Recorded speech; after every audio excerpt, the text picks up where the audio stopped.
Ayan po. So, ito na po yung ating latest version. So, kung pansin ninyo, kung bakit natin tinawag na latest siya, kasi ginawa po natin ang lahat na hindi po magiging komplikado yung design natin. At hindi na po kailangan ng sobrang knowledge sa pag-ooperate nito. So, kung pansinin ninyo, noon, ang problema natin ay lubog yung kanyang ningas. Ano po? At kuminsan, katagalan, bumababa po yung apoy. Kuminsan, hindi na po lumalabas. Kasi po, pag sobra yung carbon, yung butas noon ay natatabunan. O di kaya, yung carbon po ay masyado ng, yung bang naninigas, marami na po. Kaya, dahil po sa twisted oil destructor, kaya nagugulo niya yung oil at malakas po kasi 2.5 na yung binutas natin, kaya nagiging constant po yung kanyang apoy. Yun po yung tinatawag na yung oil destructor na yun. Yun po yung iginigiit ng iba na hindi daw matatawag na oil destructor kundi flame enhancer. So pwede po nating tawaging flame enhancer yan. Wala po tayong kwan doon, yung bang kontra sa ganon. So nag-flame enhancer ban siya o fire booster na tinatawag nila. Opo, dahil nga kakatagalan, kapag wala yon, yung oil natin nag-i-stay na lang at parang may plastic na sa ibabaw. Pero dahil doon namimintin po na gumagalaw yung oil, kaya yung apoy niya ay constant, nagiging constant po. So okay po, nagiging flame enhancer siya, at yun na rin po yung pumapaitaas na apoy, kasi ginugulo niya din, mas lalong na-enhance po yung apoy sa oil, yung gatong natin, kaya may ilalabas siyang apoy, kaya hindi po humina, kaya po nagiging constant yung apoy nito. Kaya kung pansinin niyo yung butas po natin dito, mayroon din po walo-walo po kasi ito. So ito po yung mga in-improve natin para maging constant po yung apoy. Yung kanyang ito po yung tinatawag natin na na flame enhancer. At dito po yung sa gitna na ito ay pabalabag lang po ito. Ito po yung dahilan kung bakit napakadaling mag-preheat. At saka itong walo na to ay medyo pataas konti. Ayan, at saka ito naman, mas maliit na butas. Ito po yung parang nag-i-screen para mananatili po siyang blue. At saka ito naman yung kanyang tinatawag nating pressure. So, ganun lang din naman po ang tawag sa mga butas natin. So, may kanya-kanya po silang trabaho, bawat layer. Ayan po.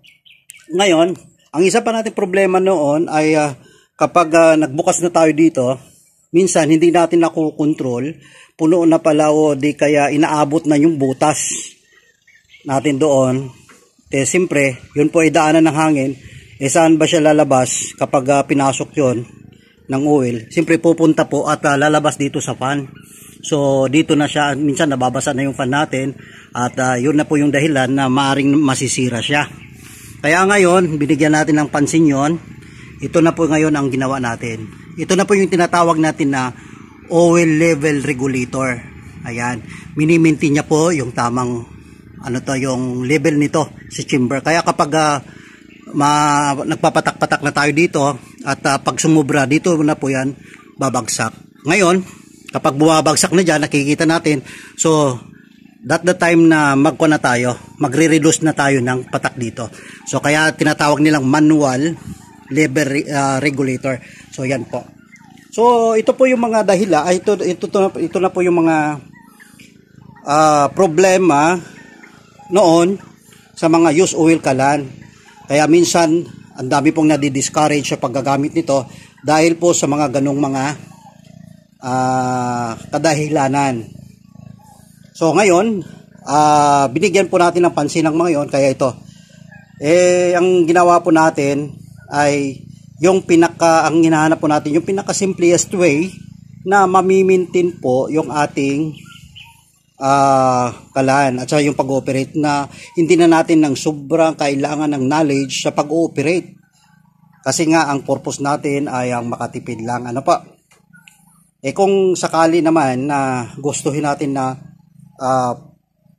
ano to, yung bang operation nito ay tulad na ng mga electric stove, mga LPG, siyempre, hindi po natin talaga totally makukuha yon. Kaya, yung apoy nito ay talagang ganun na lang po yun.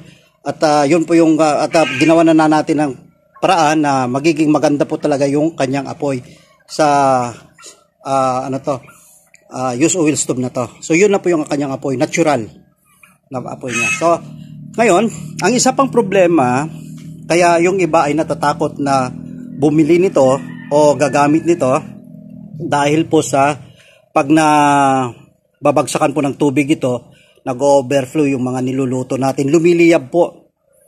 Ayan. Pero sa ngayon, ang dami na pong lumabas ngayon sa YouTube ang iba't ibang pamamaraan ng paglalagay dito para magiging safety siya at hindi mabubuhusan ng tubig, hindi mapapatakan ng tubig. So sa atin naman po ay pinasimple na lang naman natin. So yun na nga. Ngayon, ang dami pong mabili sa Shopee ng ganito. Makapal po ito. Tapos maliit lang. So mas lampas pa po siya dito sa kanyang labi. So kalang ito 14 cm po ang nito, ang diameter nito. So kung papansinin ninyo, ayan. Pwede na po kayong ilalagay dito yung inyong niluluto. So napakainan po. Ngayon babagsak na lang po dito. Kaya ito dati plate po ito na close.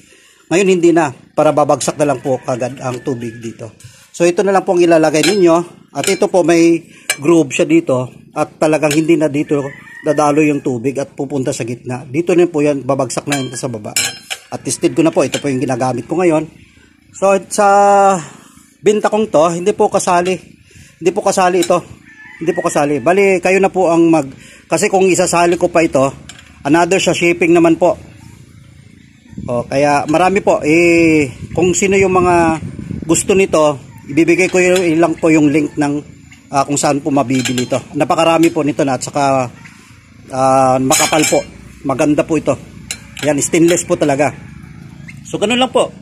So, ngayon, aapaw yung sa oil. Pag hindi na po magsusobra, may regulator na po, level, mamimaintain. Ngayon, yung apoy, wala na po rin po kayong problema na magiging constant na po yung klase ng apoy natin. Dahil nga po sa mga butas natin na ating nahuli kung ano talaga yung dapat na ibubutas natin para magiging constant po yung kanyang apoy. So, ganun po. Basta hindi po nawawala sa konsepto ay yung pababa na hangin. Yung po ang hindi nawawala. Dahil yun po, kahit na mag-iba-iba po tayo ng butas, mag-iba lang po yung kanyang apoy dito. Kaya lang, yung hindi po pwedeng baguhin yung oil destructor na tinatawag natin. Kasi constant na po yan na design ng burner. So ito pa. Ayan. At saka kung pansinin nyo ang design natin sa top. Ayan. Sa top po, tagong-tago po lahat ng mga mechanism natin. Maging sa fan. At saka yung controller natin. Kaya iwas po sa pagkabangga niyan. Kahit po yung oil regulator, hindi nyo po mapapansin sa top view. Ayan, tagong-tago po yan. Ayan. So, ganun po tayo mag-design. Bali, safety po lahat yung mga mechanism niya. Ayan.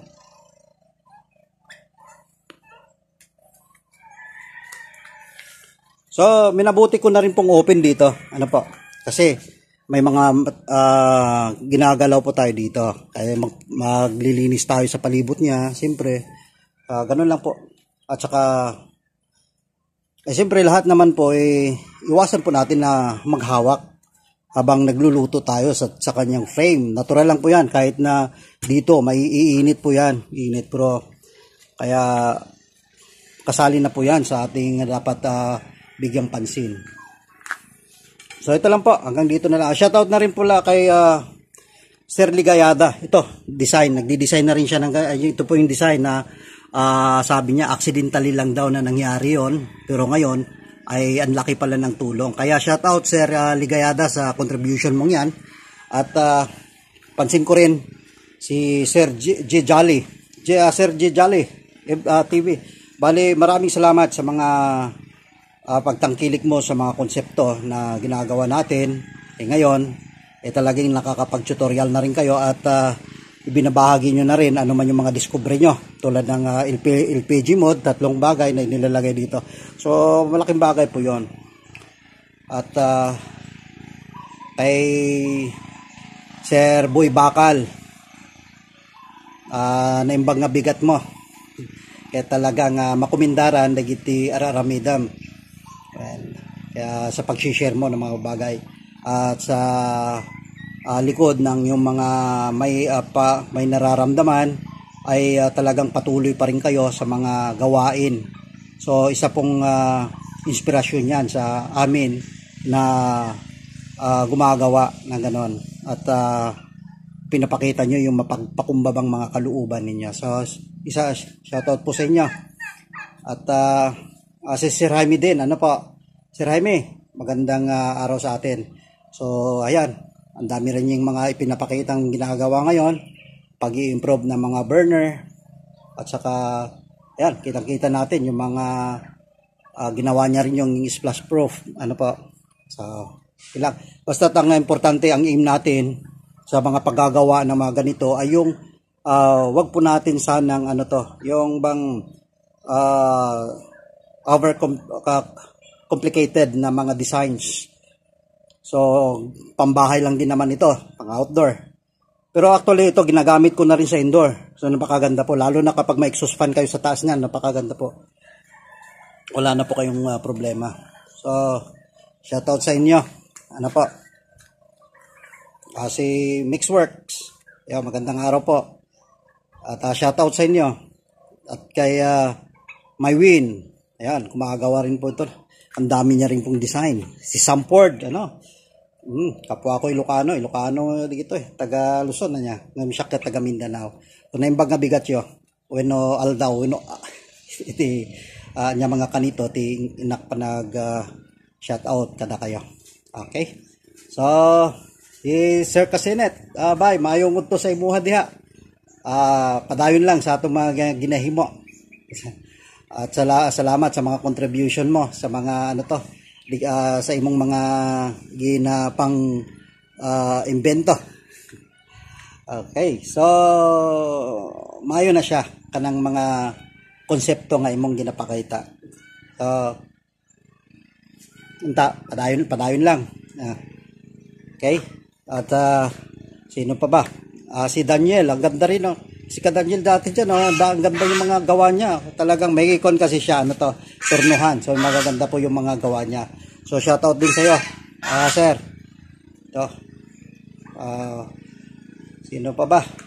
Sige, sa sunod na lang po yung iba. At hanggang dito na lang po yung ating mga pagbibideo. So magandang araw sa inyo. Shoutout po sa inyo lahat.